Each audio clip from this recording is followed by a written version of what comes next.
اور جب منافق اور وہ لوگ جن کے دلوں میں بیماری تھی کہنے لگے کہ اللہ اور اس کے رسول نے تو ہم سے محض دھوکے کا وعدہ کیا تھا، اور جب ان میں سے ایک جماعت کہتی تھی کہ اے اہل یثرب، یہاں تمہارے ٹھہرنے کا مقام نہیں تو لوٹ چلو،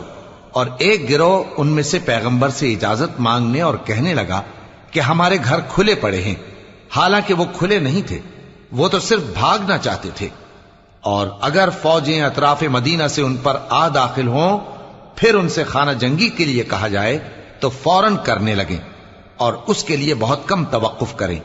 حالانکہ پہلے اللہ سے اقرار کر چکے تھے کہ پیٹ نہیں پھیریں گے،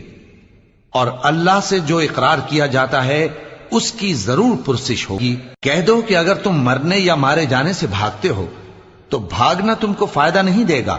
اور اس صورت میں تم بہت ہی کم فائدہ اٹھاؤ گے۔ کہہ دو کہ اگر اللہ تمہارے ساتھ برائی کا ارادہ کرے تو کون